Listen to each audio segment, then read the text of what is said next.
পর্যটন এলাকা, ঘরে ঘরে ঘরে যৌন কাজ হচ্ছে। এই যে যৌন পেশা কিন্তু আদিম যুগ থেকে এসছে। কেন এসছে? সমাজকে সুরক্ষার জন্য। যৌন কর্মী বোনের মেয়ে আত্মহত্যা করতে যাচ্ছে কেন? এই দেশে ওদের না, এই দেশে ওদের না। যৌন কর্মীদের উপরে, সংখ্যালঘুদের উপরে, এই পাহাড়িদের উপর কেন নির্যাতন হবে? বাংলাদেশের সবুজের মাঝে লাল কোনো মা, কোনো মেয়ে যৌন পেশায় আসতে চায় না। আপনারা তাদের কথা জানেন না, তাদের মনের কথা জানেন না। ঠিক আছে, আপনারা বলেছেন রাস্তা রাস্তায় ঘুরে কেন? রাস্তা রাস্তায় কেন ঘুরবে না? টান বাজার উচ্ছে কেন করলো? এই যে আমরা কি চাই? আমাদের যৌন কর্মীরা তাদের পেশায়, যার পেশায় আগে প্রতিটা বলতো, আগে নানা রকম কথা বলতো। আমরা নারী আন্দোলনের মাধ্যমে আমরা বলেছি রিক্সা চালায় রিক্সা চালাও, ট্রাক চালায় ট্রাক ড্রাইভার। আমি যৌন কাজ করি, আমি যৌন কর্মী, এটা আমার অধিকার। এই অধিকার কেউ রোধ করতে পারবে না।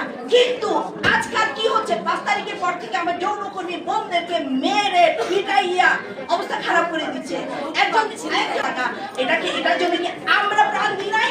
এবার এই যে নতুন করে দেশ জন্ম হলো, আমার হিজড়া বোনেরা লাখ লাখ টাকা তুলে দিয়েছে, আমার যৌন কর্মী বোনরা রাস্তায় নেমেছে। তারপরেও কেন বলেন তোরা বেশ্যা, তোরা পতিতা? কে যায় তার কাছে? কে যায়? আপনাদের মতো মানুষ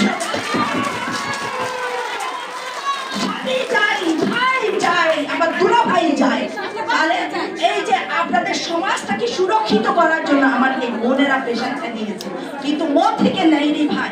আপনারা যদি তাদের মনে দুঃখের কষ্টের কথা জানতেন তাহলে এই কথা বলতেন না। দয়া করে হানাহানি না, বৈষম্য না। আমরা নতুন করে দেশটাকে ছাত্র সমাজ যে দৃষ্টান্তমূলক দেখিয়েছে, আসুন না আমরা সবাইকে মানে এক সারিতে নিই। তুমি যৌনকর্মী, তুমি বেশ্যা, তুমি হিজড়া, তুমি আদিবাসী না বলে ধর্ম যার যার, দেশটা আমার।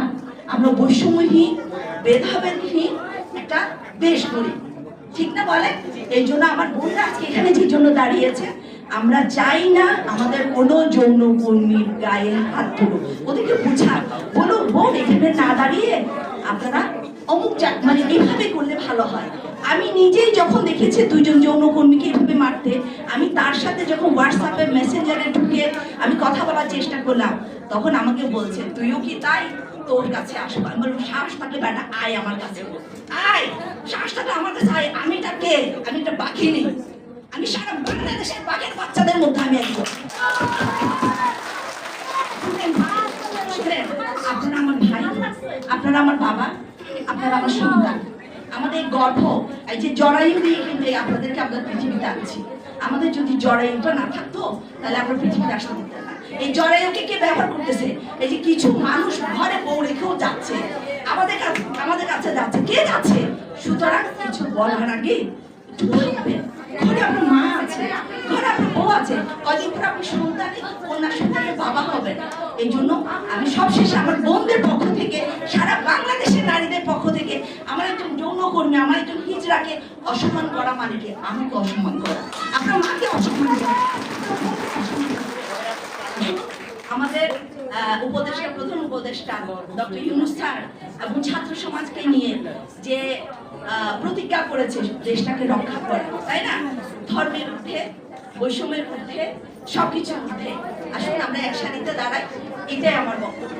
আর আমার কথায় যদি কোনো কেউ কিছু কঠিন কঠিন শব্দ ব্যবহার করতে হয়েছে, বিকজ ফর সমাজ। এটা আরেকটা প্রশ্ন, ওই যে বলুন তিনটা টান বাজা গেলে কিন্তু উচ্ছেদ হয়ে গেছে। বানিয়া শান্তা বাগেরাতে বানিয়া শান্তা, আমার বোনেরা না খেয়ে আছে, ওরা না খেয়ে আছে, ওদের খবর কিন্তু কেউ দিচ্ছে না। সরকার যদি, যেমন আমি আমার বান্ধবনকে বলেছি, বাংলা কি বলে